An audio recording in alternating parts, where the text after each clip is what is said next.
Indonesian Medical Education and Research Institute Fakultas Kedokteran Universitas Indonesia hadir dengan program podcast untuk menyampaikan informasi dan diskusi terkait penelitian, pendidikan, dan inovasi di bidang kedokteran.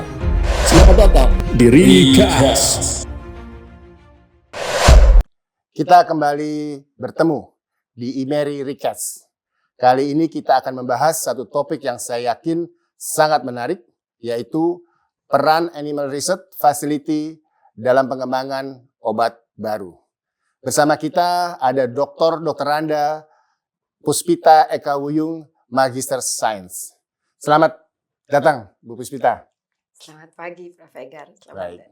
Kita bertemu kembali pada hari ini. Siap.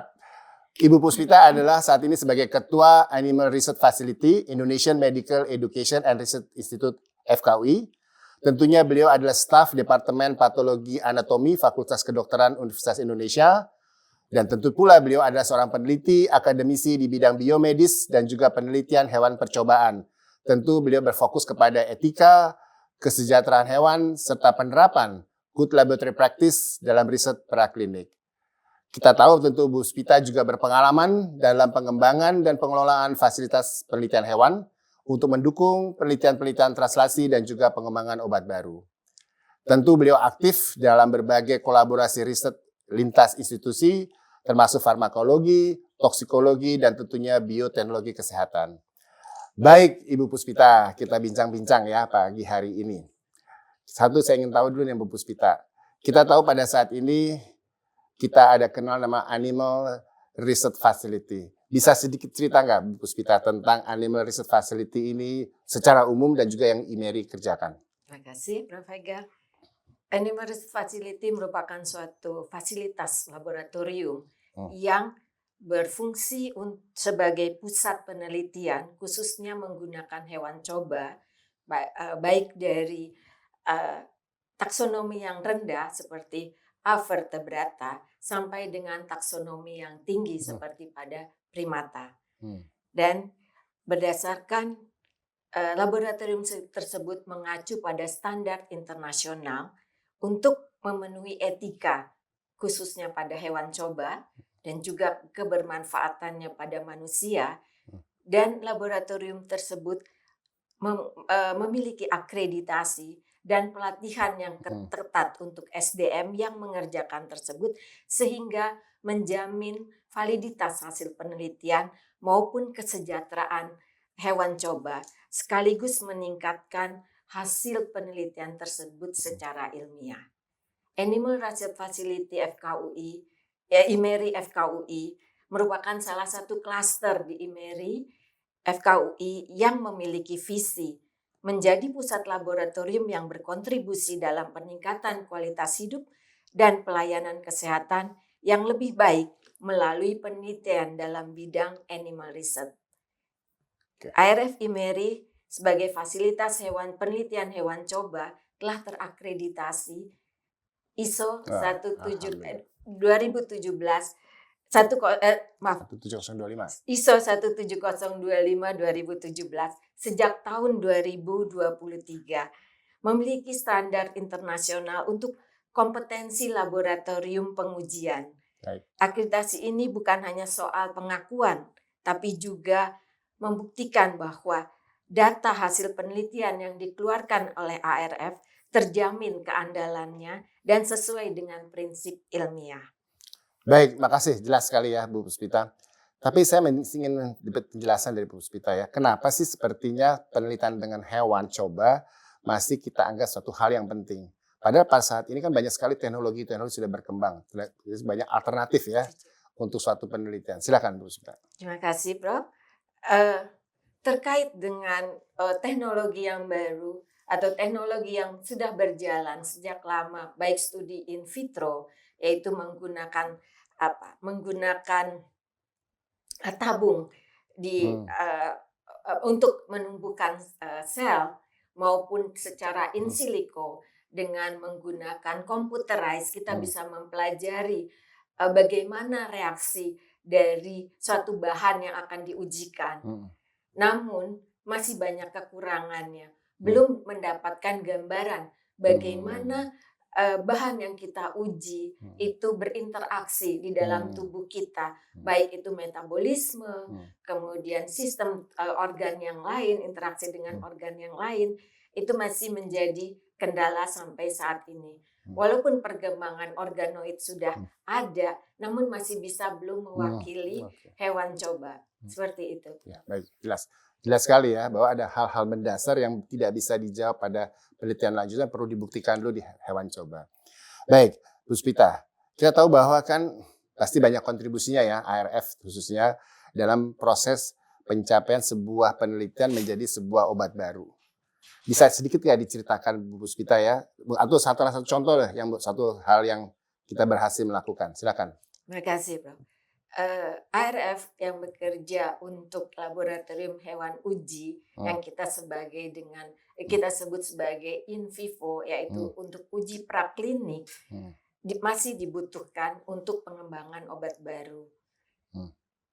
Karena kandidat obat baru harus dipastikan keamanannya, dosis yang kita gunakan, kemudian bagaimana mekanisme kerja obat tersebut di dalam tubuh untuk mendapatkan hasil yang maksimal.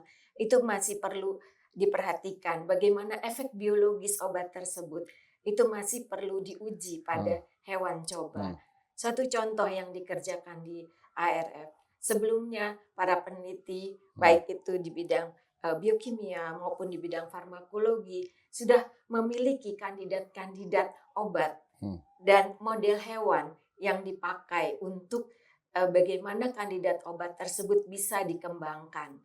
Setelah penelitian awal tersebut, kami bekerja sama dengan industri yang membuat suatu bahan obat yang bisa terstandarisasi. Karena kami untuk membuat dalam jumlah banyak terstandar itu agak sulit. Maka kami perlu bekerja dengan industri farmasi untuk memperoleh standar dari obat tersebut. Kemudian kami bersama-sama mengajukan ke Badan POM untuk melalui proses penelitian praklinik tersebut pada hewan coba. Salah satu contohnya adalah mungkin Prof kenal dengan Sambiloto. Iya. Sambiloto adalah kita kenal sejak zaman dahulu ya untuk obat nafsu makan dan sebagainya. Kita kenal dulu waktu kecil saya suka dicekok kalau nggak mau makan, Prof. Nah, ternyata ekstrak dari Sambiloto tersebut mengandung senyawa Andrografolida. Dari studi penelitian sebelumnya baik in vitro maupun in silico mempunyai kemampuan untuk membunuh sel kanker. Kemudian penelitian lain dari farmakologi membuat suatu model efek dari anti kanker doxorubicin yang kita berikan itu dapat dalam pemberian jangka panjang dapat menyebabkan kerusakan pada jantung, yaitu fibrosis pada jantung. Dengan mengkombinasikan, membuat kokemoterapi antara Andrografolida atau kita kenal dengan Sambiloto tadi dengan obat anti kanker yang kita turunkan dosisnya, kita uji pada tikus model kanker payudara untuk mempelajari bagaimana mekanisme kerjanya, keamanannya, dosisnya agar dapat dikembangkan menjadi obat herbal terstandar. Belum menjadi obat yang dipakai di klinik. Kita hanya baru mencapai obat herbal terstandar dulu, Prof. Sehingga kalau kita sudah mendapatkan dari hasil penelitian ini dosis yang tepat kita dapatkan, maka ini kita bisa lakukan nanti ke depannya adalah dengan uji klinik yang digunakan pada manusia. Seperti itu. Menarik ya Bu Puspita ya, saya rasa ya memang banyak gap ya yang sebetulnya di lapangan belum terjawab, harus dijawab dengan dasarnya ya. Baik, tadi mungkin sudah sedikit disampaikan oleh Bu Puspita, bisa sedikit dijelaskan lebih detail ya Bu Puspita tentang bagaimana Animal Research Facility ini berkolaborasi ya, tentu melalui peneliti, melalui rumah sakit, melalui institusi pendidikan, bahkan dengan industri, sehingga kolaborasi ini yang dikerjakan meyakini bahwa nanti produk obatnya itu memang bisa loh secara medis dipakai. Ya. Silakan, menarik kan ini kan? Terima kasih, Prof. Memang sampai saat ini kami belum mencapai obat itu bisa diedarkan. Tapi pertama, contoh dalam kerjasama dengan rumah sakit. Misalkan salah satu staf klinik dari rumah sakit melakukan penelitian. Salah satu contoh ya Prof, kita lakukan adalah waktu itu pada wanita menopause, beberapa wanita menopause kadang dijumpai adanya prolaps dari organ panggul. Nah, peneliti dari klinik ingin melakukan bagaimana pemasangan mesh pada prolaps organ panggul. Nah, menggunakan mesh propilen itu proses penyembuhan atau proses integrasi jaringan dengan mesh itu pada beberapa wanita masih mengalami kegagalan sehingga berulang prolaps walaupun telah dipasang mesh. Peneliti dari klinik tersebut membuat suatu scaffold atau suatu campuran menyusun bagaimana mesh dengan PRP yang berasal dari desidualisasi amnion disusun sedemikian rupa untuk mempercepat proses integrasi mesh dengan jaringan di sekitarnya sehingga komplikasi dari prolaps organ panggul tersebut dapat teratasi. Nah, dengan penemuan ini maka para klinisi dapat melakukan uji pada manusia sehingga protokol penanganan prolaps organ panggul itu bisa diperbaiki dengan menggunakan scaffold ini atau dengan industri tadi kita sudah jelaskan. Ada lagi salah satunya adalah saat ini kami sedang berlangsung akan melakukan penelitian. Ada kandidat senyawa dari suatu industri. Kebetulan industri ini sudah membuat senyawa DLBS 1442 yang mempunyai peran dalam fitoestrogen. Nah, kami sedang melakukan penelitian, Prof. Ini ada kandidat magister, kebetulan dia bekerja di dalam farmasi tersebut, membawa bahan, ingin melakukan bagaimana DLBS 1442 ini dapat mengurangi rasa ketidaknyamanan pada wanita menopause. Seperti adanya rash panas pada bagian punggung, ketidaknyamanan, stres akibat berkurangnya estrogen.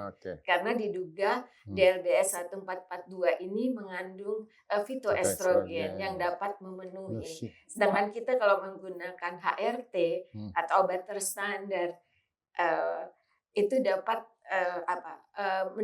bisa mengadakan efek samping, salah satunya kanker. Nah, sehingga dengan memanfaatkan bahan alam, apakah bisa kita membuat nyaman para wanita yang sudah menjelang menopause? Seperti itu, Prof. Tapi masih belum kita baru ditunggu proposal, itu ya. Kita tunggu ya, Prof. Kita sedang dalam proses itu. Itulah kita lihat 5 tahun ke depan ya. Bagaimana ARF bekerja sama dengan para klinisi di rumah sakit. Kemudian para kolaborator penelitian selain di Universitas Indonesia maupun di tempat lain. Dan saya rasa industri juga perlu itu. Jadi industri ada ikut di awal. Sehingga kebutuhan di masyarakat dia tahu, tapi ikut di awal. Sehingga sama-sama mendorong untuk ke final ya. Baik. Bu Spita, saat ini kita mengenal banyak ya penyakit-penyakit yang kompleks. Tapi yang saat lagi disorot nih adalah kanker dan juga diabetes mellitus. Mereka umumnya tuh salah satu kompleksnya mendapatkan obat yang tepat gitu ya, mengkontrol atau mengobati sama sekali. Ada nggak pengalaman ARF nih dalam kedua penyakit ini? Yang kanker tadi mungkin sepintas sudah disinggung dan juga diabetes mellitus. Terima kasih, Prof. Untuk kanker, ARF mengembangkan hewan-hewan model untuk kanker, baik kanker payudara maupun kanker ovarium. Ada satu hal yang menarik, Prof. Untuk kanker payudara, yaitu ada peneliti dari S2 Biomedik itu melakukan penelitian kanker payudara pada mencit C3H diberikan radioterapi, Prof. Kemudian bersamaan dengan epigalokatekin galat, yaitu suatu kandungan senyawa kimia yang berasal dari teh hijau. Yang kita tahu epigallocatechin galat ini kaya dengan antioksidan. Ternyata pemberian antioksidan bersamaan dengan radioterapi bukan menghambat pertumbuhan kanker, tapi malah mempercepat pertumbuhan kanker. Sehingga mungkin ini untuk edukasi pada masyarakat bahwa penggunaan herbal-herbal yang mengandung antioksidan yang tinggi itu tidak baik apabila bersamaan dengan pemberian radioterapi untuk pengobatan radioterapi pada kanker. Seperti itu, Prof. Atau contoh lain tadi saya sudah membahas kokemoterapi. Kami juga melakukan penelitian Androgalfolida sebagai kokemoterapi dengan cisplatin pada kanker ovarium di tikus. Jadi kami menginduksi senyawa karsinogen atau yang kita kenal suatu senyawa yang dapat menimbulkan kanker di ovarium. Sampai 24 minggu itu terjadi kanker payudara, kanker ovarium. Kemudian diberi kombinasi cisplatin dengan Androgalfolida. Ternyata kanker ovariumnya itu mengecil, Prof. Terjadi kematian sel yang terprogram yang kita kenal sebagai apoptosis. Tapi itu masih kita harus mencari dosis yang tepat, Prof. Apakah kokemoterapi ini nanti bisa dimanfaatkan? Banyak studi yang harus digali lagi, Prof. Untuk diabetes, salah satunya adalah sindroma metabolik, di mana digambarkan dengan adanya diabetes, kemudian ini akan membuat menjadi berkembang menjadi berkembang menjadi stroke atau kelainan pada jantung. Itu ditandai dengan meningkatnya gula darah, kemudian trigliserida, obes, kemudian juga kolesterol. Kita juga membuat model hewan tersebut bekerja sama dengan farmakologi dengan memberikan makan tinggi lemak yang dikombinasikan dengan fruktosa. Kemudian kita berikan streptozotocin untuk meningkatkan kadar gula darah seperti pada pasien diabetes. Sehingga karena terjadi gangguan pada pankreasnya, gangguan membentuk insulin, sehingga kadar gula darahnya tinggi. Kemudian diberi senyawa aktif dari jahe, Prof, 6 gingerol. Ternyata pemberian ekstrak jahe pada dosis tertentu dapat menurunkan gula darah, kolesterol, trigliserida, kemudian mengurangi perlemakan pada hati, juga mengurangi perlemakan pada pankreas, memperbaiki pankreas untuk menghasilkan insulin. Ini bisa menjadi kandidat ke depan menjadi mungkin herbal terstandar yang akan ditingkatkan kembali menjadi obat untuk menangani sindroma metabolik. Masih panjang hal-hal yang kita perlukan, tapi uji praklinik itu sangat penting untuk keamanan, dosis yang tepat, mekanisme kerja. Ya, itu yang sedang kita kerjakan ini ya. Iya. Masih ada tahapan berikutnya ya. Baik, Bu Spita, sekarang kita Indonesia termasuk tinggi infeksinya kan, ya masalah nasional juga ya sekarang, tetap masih ya. Nah, ada nggak pengalaman ARF sendiri terkait mencoba penyakit-penyakit infeksi tertentu, khususnya kita bicara obat tentu sebagai antimikrobialnya juga ya, apalagi resistensi cukup tinggi saat ini. Banyak nggak penelitian datang ke situ? Beberapa penelitian infeksi, yaitu kami bersama para peneliti mengembangkan model hewan infeksi pada paru, Prof. Jadi infeksi kronik pada paru yang nantinya menyebabkan fibrosis, sehingga pasien sulit untuk bernafas karena jaringan alveolus pada paru digantikan dengan jaringan ikat. Nah, kami membuat model pada tikus dengan memberikan bleomisin dikombinasikan dengan LPS untuk membuat fibrosis. Model ini berhasil, Prof, sampai 14 hari. Ya, dalam waktu singkat kita bisa membuat model ini. Kemudian salah satu kandidat S3 waktu itu memberikan nanopartikel nanokurkumin, Prof. Jadi senyawa aktif dari kunyit ya, atau temulawak itu dibuat dalam bentuk partikel-partikel yang kecil, kemudian diberikan secara inhalasi pada tikus model ini. Ternyata sel-sel radangnya menurun. Kemudian fibrosis pada jantung juga menurun. Bagus ya. Kita masih harus mencari dosis yang tepat dan bagaimana cara pemberian yang tepat supaya kandidat obat ini bisa dikembangkan. Contoh lain lagi, Prof. Salah satu staf dari mikrobiologi mengembangkan probiotik, Prof, yang berasal dari dadih atau susu kerbau yang difermentasi dari Sumatera Barat ya, Prof ya, dikarakterisasi. Kemudian kemarin dilakukan pemberiannya pada mukositis atau yang kita kenal dengan sariawan ya, Prof ya. Jadi katanya pada pasien yang menerima kemoterapi seringkali kan banyak efek sampingnya adanya sariawan. Nah, kita membuat model tikus dengan sariawan, Prof. Jadi kita berikan seperti pada manusia, kita berikan obat kemoterapi. Setelah itu kita lukai pada selaput di mukosanya, pada mulut ya. Kemudian terjadilah mukositis. Kemudian diaplikasi dengan dadih ini, Prof. Ya. Ternyata proses penyembuhan lebih cepat dibandingkan itu ditempel situ ya? Ditempel. Bukan. Probiotiknya ditempel. Jadi tikusnya kita puasakan dulu beberapa saat, kemudian ditempel, kita amati. Ini suatu promising juga bagi pasien-pasien dengan mukositis pada kemoterapi ya. Tapi masih dosis yang tepatnya masih dicari. Sehingga kayaknya penelitian ini masih panjang juga untuk bisa diterapkan pada manusia. Mungkin nih teman pemirsa jadi tantangan banget nih. Ayo kita bergabung bersama dengan penelitian-penelitian hewan ini. Karena banyak sekali loh yang bisa kita jawab di kemudian hari. Tapi masih diperkuat nih peneliti di hewan coba ini ya. Baik, tadi Bu Puspita sampaikan juga bahwa kan ujung-ujungnya kan pemakaian obat ya. Pasti kalau kita ngomong obat, keamanan, safety-nya.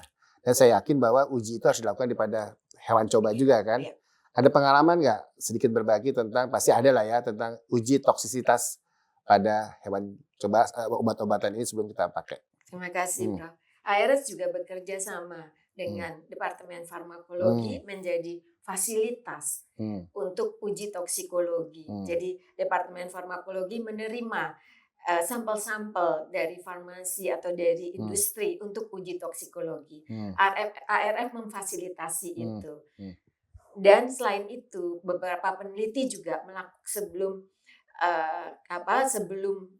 kita nantinya digunakan obat ini seperti tadi Andrografolida, kita juga menguji keamanannya, toksisitasnya. Salah satunya contoh tadi Andrografolida, kami juga sudah melakukan uji toksisitas. Atau mungkin Prof kenal sekretom. Jadi cairan dari kultur yang berasal dari stem cell. Itu kan banyak dipakai sekarang. Itu juga dilakukan uji toksisitas, yaitu dengan menyuntikkan sekretom melalui intravena pada tikus. Kita ingin mengetahui apakah terjadi entah koagulasi atau kerusakan pada organ-organ tertentu. Itu juga dilakukan kami di ARF. Baik, berarti tadi obat itu sedang dikembangkan oleh industri kali ya dalam penelitian klinisnya, tapi dikirim bahannya ke kita dulu ya sebagian. Oh, bukan lepas dari sini baru ke klinis ya? Ada yang lepas dari kita, ada juga kalau yang dari farmaku dari luar terima dilakukan di ARF. Tapi mereka sedang melakukan penelitian terhadap obat itu ya. Baik. Atau salah satu contoh lagi, Prof, mungkin Prof kenal dengan daun kelor yang banyak dipakai untuk makanan kita sehari-hari. Ternyata daun kelor juga dilakukan uji toksisitas karena daun kelor mengandung protein, Prof. Protein. Ya. Digunakan sebagai nanti obat saya cerita lagi, Prof, di pertanyaan berikutnya ya, Prof. Nah, daun kelor ini sampai dengan ekstrak daun kelor, jadi setelah diekstraksi, diambil proteinnya sampai dengan dosis 5.000 per kilogram berat badan, itu tidak menimbulkan efek samping. Jadi masih dikatakan aman. Itu salah satu contoh yang kami lakukan juga dengan peneliti. Seperti itu. Baik. Jadi menarik tadi ngomong sedikit protein ya. Kan ini juga isu di kita ya, isu nasional saya rasa tentang stunting ya. Tidak tumbuh dengan progresi buruk dan sebagainya. Ada nggak sih peneliti datang ke ARF terkait topik ini yang mungkin ingin menjawab ya sesuatu ilmu dasarnya, ilmu dari sisi biologisnya kali ya atau mekanismenya belum terkait preventif kah atau terapi terhadap stunting? Ada nggak Bu Sita? Ada, Prof. Oh, menarik. Yaitu ini adalah salah satu staf dari Poltekkes kalau saya tidak salah dari NTT, Prof. Dia membawa ide karena kan di sana katanya banyak stunting yang cukup tinggi. Kemudian daun kelor itu banyak dimanfaatkan di sana. Dia ingin mengetahui bagaimana daun kelor ini apakah bisa sebagai pengganti protein hewani. Seperti itu, Prof. Kami bersama-sama dengan staf dari farmakologi dan juga dari parasitologi mengembangkan model hewan stunting, Prof. Itu cukup sulit bagi kami, Prof. Itu sesuatu hal yang baru yang kami belum pernah buat. Tapi secara nasional bisa tuh ya? Coba ya? Iya, dengan hewan coba ini kami menurunkan kadar protein dari standar. Ternyata pada tikus penurunan kadar protein yang tajam itu menyebabkan kematian, Prof. Jadi tikusnya tidak bisa melahirkan dengan baik seperti itu. Sehingga kami menurunkan sampai 50% dari standar.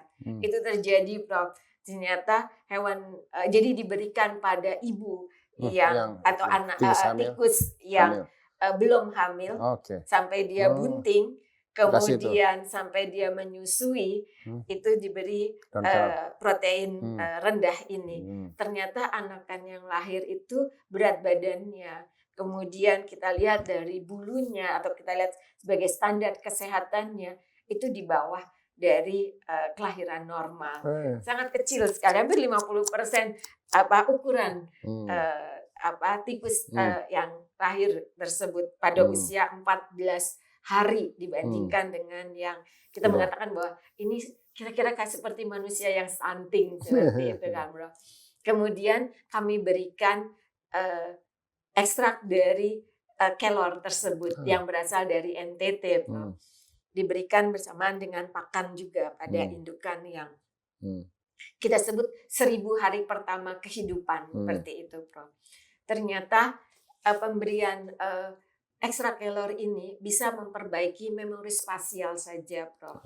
Tapi tidak bisa memperbaiki kerusakan sel saraf pada otaknya. Jadi itu berkurang sel sarafnya, Prof. Ternyata setelah diteliti lebih lanjut komposisi asam amino atau protein yang antara hewani dengan nabati. Jadi kelihatannya bahwa protein nabati itu khususnya kelor ini belum bisa 100% menggantikan protein hewani. Perlu kita membuat inovasi penelitian lain, Prof. Membuat suatu formulasi, menambahkan asam amino esensial yang kurang dari ekstrak kelor ini, sehingga mungkin buat biskuit atau makanan-makanan untuk 1000 hari perkembangan pada bayi sehingga stunting ini bisa diatasi. Itu salah satu contoh. Prinsipnya ingin memberdayakan daun kelor, tapi kekurangan yang ada kita lengkapi dari yang lain gitu ya. Membuat formulasi yang baru. Tantangan penelitian lagi, Bro. Ternyata di hewan coba masih banyak yang harus kita gali, Bro. Seperti itu. Bu Sita, ini menarik ya. Kita ngomong tentang hewan coba. Tentu dia beliau juga makhluk hidup juga ya. Seperti hal manusia. Kita pasti berbicara dengan etika. Bisa sedikit berbicara nggak? Kita melakukan penelitian terhadap mencoba sebagai besar mana sih etika itu mengawal sebuah penelitian yang mengaitkan dengan hewan coba. Silakan. Terima kasih, Bro. Secara internasional dikatakan bahwa kita melakukan penelitian pada hewan harus mempunyai suatu tujuan ilmiah. Baik itu untuk kesejahteraan hewan itu sendiri. Contohnya misalkan kita pada hewan-hewan ternak, kita memberikan vaksin, itu juga suatu pengembangan ilmu menggunakan hewan. Atau untuk kesejahteraan manusia, baik kita mempelajari patogenesis, patofisiologi, atau perjalanan suatu penyakit, atau juga kita mengembangkan kandidat obat, kita perlu menggunakan hewan coba. Namun ada batasannya, yaitu pada etik yang diterapkan itu adalah 3R, yaitu dikembangkan oleh Russell and Russell pada tahun 1959. Sampai saat ini Komisi Etik masih memegang Apa aja itu 3R? 3R itu ya, Prof. Yang pertama adalah replacement. Artinya apa? Yaitu suatu penelitian apabila tidak perlu menggunakan hewan coba, sudah ada penggantinya, maka kita tidak perlu menggunakan hewan coba lagi. Contohnya tadi in silico itu bisa mengurangi jumlah hewan coba yang kita pakai. Kita menggunakan computerized, mempelajari bagaimana mekanisme kerja obat, itu mengurangi hewan coba. Atau contohnya, Prof, mungkin Prof kenal dulu, kalau kita dulu untuk uji kehamilan, kita menggunakan teknik Galiman ini, Prof. Mungkin zaman dulu masih ingat menyuntikkan urin ibu hamil pada kodok ya, Bro. Sekarang sudah ada test pack yang menggantikan. Kita nggak perlu pakai kodok lagi. Nggak etik tuh ya. Itu nggak etis lagi ya, Bro. Itu namanya replacement. Kemudian reduction. Itu adalah penggunaan jumlah hewan sesedikit mungkin, tapi bisa bermanfaat secara ilmiah. Maka pada penggunaan hewan harus dihitung jumlah hewan cobanya, berapa yang harus digunakan untuk standar dari analisis statistiknya. Jadi kita melakukan penghitungan jumlah sampel. Kemudian yang terakhir adalah refinement, di mana kita menggunakan metode yang terstandar, lingkungan pemeliharaan yang standar, SDM yang kompeten, kemudian kalau hewan itu mengalami penderitaan, kan hewan nggak bisa menjeritkan, Prof, kalau dia sakit ya, Prof. Kita harus mengamati apakah hewan itu menderita, apakah perlu kita memberikan anestesi atau kita memberikan analgesi. Itu kita harus melakukan standarisasi tersebut di dalam penelitian. Selain itu, ARF memberlakukan setiap penelitian yang akan dilakukan di ARF harus mendapat persetujuan dulu dari Komite Etik Penelitian di FKUI. Seperti itu. Bagus ya. Sehingga kita kawal selama penelitian apakah memenuhi kesejahteraan hewan. Seperti itu. Kan bagaimana makhluk hidup juga kan ya, perlu kita hormati dengan baik. Oke, Bu Smita nih. ARF sudah berjalan sekian lama. Bu Smita telah mengembangkan demikian bagus. Pasti ada tantangan ya. Tantangan itu bisa diregulasi, bisa difasilitas, atau SDM. Silakan Bu Smita berbagi nih kepada kita. Iya, Bro. Saya bergabung di ARF sejak ARF itu berdiri, berencana. Ya, kemudian sampai benar-benar bisa dilaksanakan penelitian pada tahun 2017, Prof. Ya, banyak hal yang menjadi tantangan. Yang pertama adalah regulasi.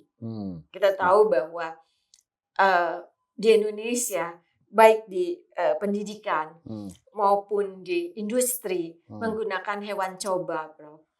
Tapi apakah mereka mempunyai regulasi yang sama? Ya, walaupun Depkes sudah mengeluarkan regulasi untuk penggunaan hewan coba, ya. Tapi apakah center-center penelitian atau universitas-universitas memiliki komite etik untuk hewan coba?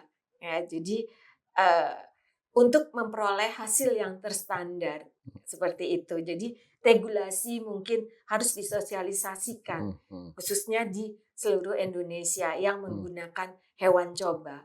Kemudian yang kedua adalah fasilitas dan teknologi, Bro. Nah, itu paling penting. Itu banyak sekali keterbatasan kami kalau kita mau mengacu pada internasional ya, Prof ya. Salah satu contohnya adalah pada penelitian kanker, contohnya, Prof. Kita bisa mempelajari sel-sel kanker yang berasal dari manusia pada hewan coba, menggunakan hewan coba yang imunodefisien. yang tidak memiliki respon imun, sehingga apapun yang kita berikan dari manusia bisa diterima. Fasilitas itu belum ada di Indonesia, Prof. Salah satunya Di Indonesia? yang saya ketahui ya, Prof. Hanya ada beberapa industri farmasi yang menggunakan untuk kebutuhannya sendiri. Jadi itu menjadi hambatan juga. Selain itu juga standarisasi. Standarisasi semua laboratorium ya, Prof. Belum ada akreditasi khusus untuk animal. Kita mengacu pada hanya untuk pengujian, tapi khusus untuk laboratorium animal sendiri belum ada. Itu mungkin juga harus menjadi tantangan ya, Prof. Kemudian SDM sebelum SDM, vendor-vendor yang menghasilkan atau mensuplai hewan coba itu juga belum terstandar. Kadang kami masih menerima hewan yang berkutu, yang sakit. Ya, pemeliharaan di vendor-vendor itu juga perlu. Berarti banyak vendor ya yang memang menyiapkan hewan-hewan coba. Banyak vendor. Kita harus standar itu. Ya, harus memilih vendor yang baik seperti itu, Prof. Kemudian yang terakhir adalah SDM, Prof. Ya, karena masih belum banyak disiapkan SDM untuk khususnya di veteriner untuk hewan laboratorium. Kan kebanyakan mereka untuk hewan besar ya, untuk industri seperti itu. Hewan laboratorium masih kurang. Kelihatannya baik SDM yang berasal dari veteriner atau SDM yang bekerja di laboratorium sebagai teknisi atau para peneliti yang akan meneliti harus dilakukan pelatihan secara berkesinambungan untuk menyamakan pemahaman kita menggunakan hewan coba pada uji praklinik. Seperti itu, Bung, tantangannya.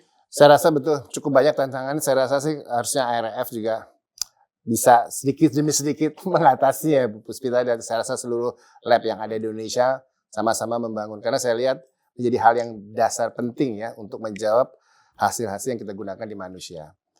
Ibu Puspita nih ya, mungkin terakhir ya.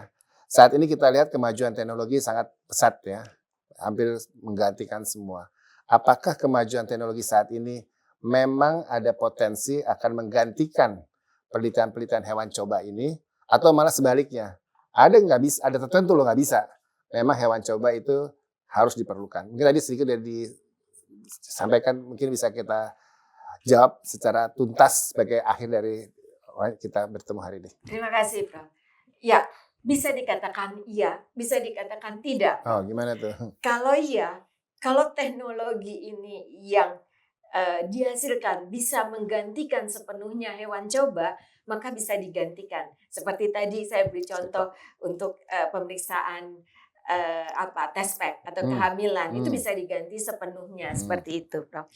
Tapi tadi terkait dengan 3R tadi ya, Prof ya, yang dikatakan dengan replacement, menggunakan hewan coba bila dibutuhkan dan tidak bisa digantikan dengan metode yang lain seperti itu.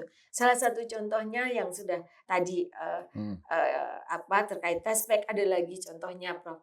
Kosmetika kan banyak berkembang. Kita tahu sekarang di banyak orang membuat kosmetika. Apakah aman kita gunakan seperti itu, Prof?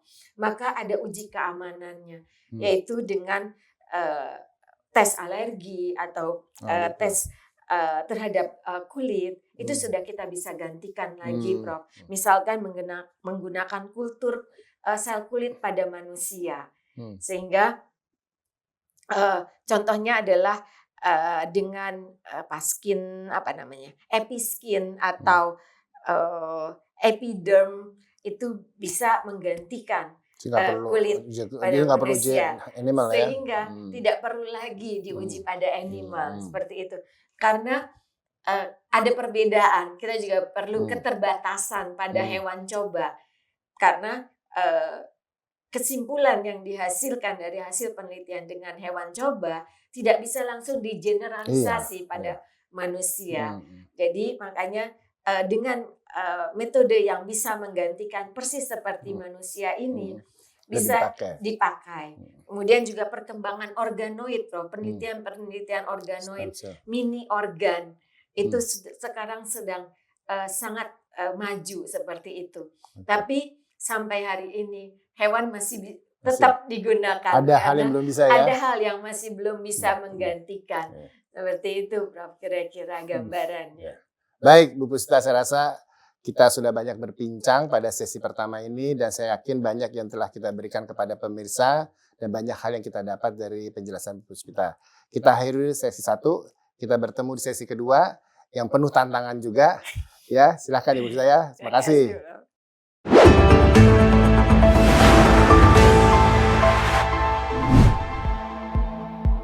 Baik, Ibu Puspita, kita masuk ke sesi 2. Sesi kedua ini ada suatu pertanyaan, silahkan dijawab dengan singkat, benar atau salah, sedikit berikan penjelasan kenapa jawabannya seperti itu. Kita mulai nomor 1. Uji coba pada hewan selalu menjadi langkah pertama dalam pengembangan obat baru sebelum uji klinis pada manusia. Terima kasih, Prof. Pertanyaannya. Benar salah nih? Benar atau salah? Sebenarnya antara benar dan salah nih, Bro. Gimana nih? Karena dalam rentetan perkembangan obat, kita bisa melakukan uji in silico dulu, ya, kemudian uji in vitro, baru menggunakan hewan coba, ya. Atau kalau nanti hasil hewan coba ini masih kurang, masih perlu diperbaiki, kita bisa mengulang uji in vitro. Tapi standar ini adalah dikatakan uji praklinik. Jadi tetap nanti harus melalui uji hewan coba secara in vivo. Karena kita harus mempelajari bagaimana mekanisme kandidat obat itu di dalam tubuh sebelum digunakan pada manusia. Seperti itu. Baik, jelas ya. Kedua, penelitian hewan bisa sepenuhnya menggantikan uji coba klinis pada manusia. Bisa sepenuhnya. Benar nggak nih? Salah, Prof. Salah. Karena Kenapa? tadi seperti nomor 1, Betul, ya. ada uji praklinik dulu harus kita lakukan. Terutama juga nanti kita harus mengetahui keamanan, dosis yang tepat, kemudian apakah menyebabkan toksik, seperti itu, sebelum digunakan pada manusia. Setuju. Ketiga, tadi mungkin sudah disinggung sedikit. Setiap jenis penelitian hewan harus mematuhi standar yang ketat pada pedoman etik untuk memastikan kesejahteraan dari hewan yang kita gunakan. Gimana nih? Benar, Prof. Benar ya. Karena tadi mengacu 3R tadi ya untuk kesejahteraan hewan dan mendapatkan hasil yang valid. Karena tikus yang stres itu akan mengganggu hasil penelitian. Betul. Seperti itu. Betul. Setuju, Prof. Baik, 4. Hewan laboratorium. Tidak hanya kita gunakan untuk menguji efek samping obat, tetapi juga untuk memahami penyakit dan mekanisme biologis yang mendasarinya. Gimana? Benar, Prof. Benar. Karena kurang lebih sedikit jelasin, Bu. Karena hewan ini selain kita gunakan untuk uji kandidat obat, kita juga bisa mempelajari mekanisme perkembangan penyakit tersebut di dalam tubuh hewan tersebut. Apakah mirip? Nggak sama ya, Prof? Apakah mirip dengan manusia? Sehingga perjalanan penyakit tersebut kita bisa amati. Seperti itu. Sehingga bisa nanti menjadi kandidat model hewan ini menggantikan sementara di uji praklinik pada manusia. Kita bawa ke klinik ya, baik. Saat ini banyak pengembangan obat tidak akan mungkin terjadi tanpa dimulai tahap penelitian hewan yang ketat. Setuju ya, benar, benar ya. Jadi karena proses tersebut harus kita bahkan pelajari. Sangat bergantung banget ketepatan atau tidaknya di sini ya. Bergantung benar pada apakah model yang kita buat itu sesuai. Itu harus dipastikan. Dan disiapkan dengan baik juga kan. Baik. Penelitian hewan berperan penting dalam pengembangan vaksin. Nah, ini.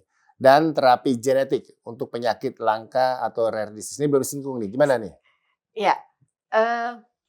Untuk vaksin dan rare disease. Benar, Prof.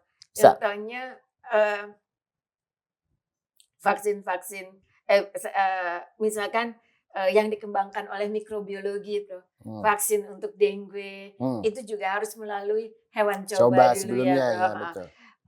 Terapi seperti sekarang penyakit-penyakit pada kanker itu kan sudah targeted terapi ya Prof ya. Sebelum itu digunakan pada manusia, pasti menggunakan hewan coba yang dibuat transgenik Prof. Dimanipulasi genetiknya. Penyakit tersebut mirip pada manusia seperti itu Prof. Jadi hewan coba masih dipakai untuk mungkin menjadi tantangan juga ya saat ini ya. Baik, setuju. 7 Bu Puspita ya.